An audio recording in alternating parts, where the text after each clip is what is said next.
Isang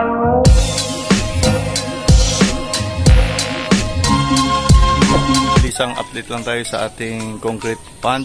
Tingnan natin kung ano nang nangyari pagkalipas ng ilang araw na nilagay natin yung ating mga aquatic plants, ating mga isda. At kung napansin nyo, no, last week or yung nakaraang araw, yung tubig natin ay hindi malinaw. So tingnan natin kung luminaw na ba. So ito na yung ating pond, mga boss. Dahil sa sunod-sunod na ulan, may mga pulang langgam na tumira dito, no.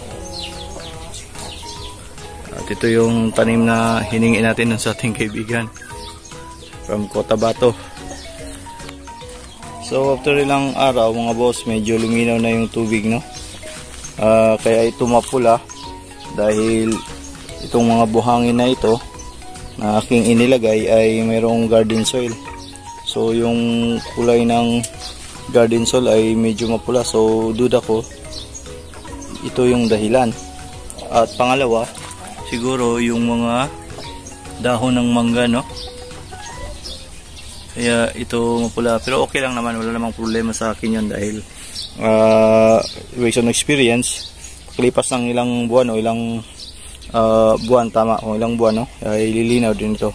So napansin ko rin mga loads na mayroon ng mga baby fish o fry dito sa ating concrete fish pond. So ito ay patunay na healthy yung ating pond at kayang mamuhay ng ating mga isda. Ito ay mga molly fish. Napansin ako ng mga fry ng swordtail dito. Hindi pa masyado maklaro yung mga isda, no, dahil medyo mapula yung tubig.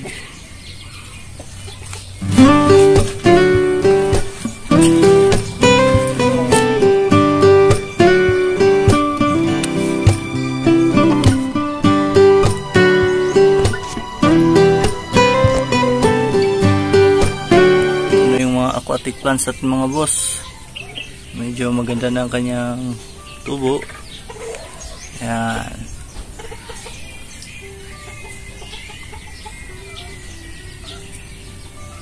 Meron pa tayong mga hindi natanim. So nga pala mga boss, ito yung ating pinapakain sa ating mga isda galing kay Boss Pao, no, sa kanyang shop, floating fish pellets. So basically, kailangan rin ng ating mga fish or ng ating mga alagang isda ng live foods. Pero sa ngayon, ay wala pa akong time para maghanap ng dapya at kiti-kiti.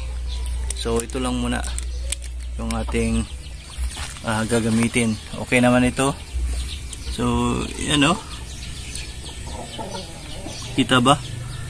Ang ating mga fry, mga baby fish.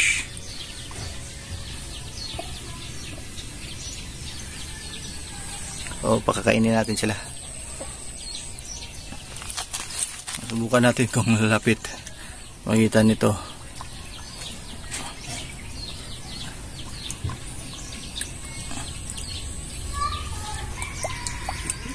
Tingnan natin kung lalapit ba. Yan, lumapit nga.